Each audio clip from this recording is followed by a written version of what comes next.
তো নিম্নচাপ শুরু হয়ে গেছে। তো দরজা খুলে রাখা আগেই যে তেলে খাইছে গরুর মতো হাটে আর চাটে। আল্লাহ হেদায়াত দান করেন। রহমতের নবীর আদর্শ মতে বাথরুমে যাও ইবাদত, ব্যবসা করবা ইবাদত। নবীর আদর্শে কেমনে ব্যবসা করব? দোকানে বড় করে লেখো বিক্রি করা মাল অবশ্যই ফেরত নেওয়া হয়। যদি লেখো ফেরত নেওয়া হয় না, বুঝা গেল তুমি ধোঁকাবাজ। ধোঁকাবাজ আল্লাহর ইবাদত করে না, মানুষকে ধোঁকা দেয়। নবীর তরিকায় ব্যবসা করো, কাস্টমারের সাথে কখনো ভুলেও মিথ্যা কথা বলবা না। তুমি একটা লুঙ্গি কিনে আনছো ঢাকা থেকে, বাঞ্ছারামপুর বাজারের দোকানে কিনছো 150 টাকা, দোকান পর্যন্ত আসতে আরো লাগছে 20 টাকা খরচ। কাস্টমার যদি বলে ভাই লুঙ্গি কিনছেন কত, তুমি যদি বলো 120 বা 150 বা 170, 20 টাকা যে খরচ, এটাকেও তুমি কিনার মধ্যে মিলাইছো, হালাল নাই হারাম হয়ে গেছে। আর যদি বলো না আমি 150 টাকা লুঙ্গি কিনছি, 20 টাকা খরচ, তুমি আমার 30 টাকা লাভ দাও, ওই কাস্টমার মরণ পর্যন্ত তোমারে ভুলবে না। 2 টাকা বেশি লাগলেও তোমার কাছে আসবে, কারণ লোকটা মিছা কথা কয় না। আবার লুঙ্গি নিয়ে কয় ভাই ফেরত নাও, টাকা দাও।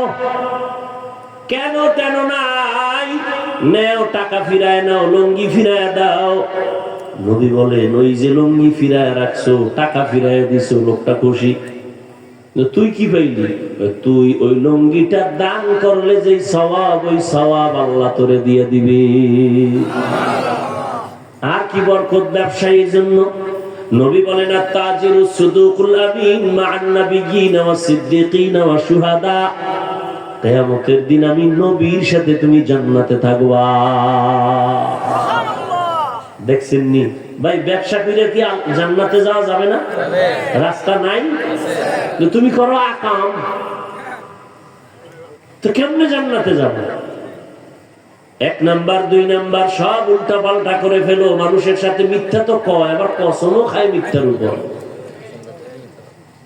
আল্লাহ হেদায়েত দান করুন। ইমামে আজম আবু হানিফা নাম শুনছেন? তিনি কাপড়ের ব্যবসা করে,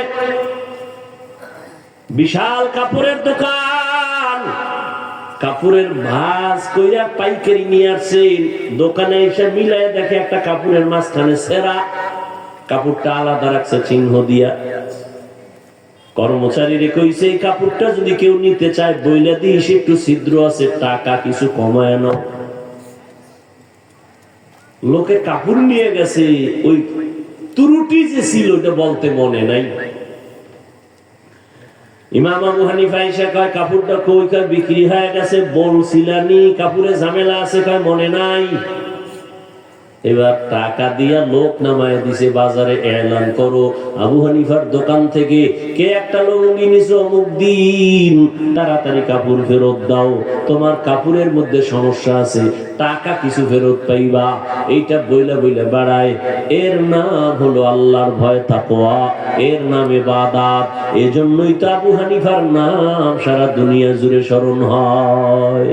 লাকাদ জানাল বিলাদা ওয়া মান আলাইহা ইমামুল মুসলিমিনা আবু হানিফা।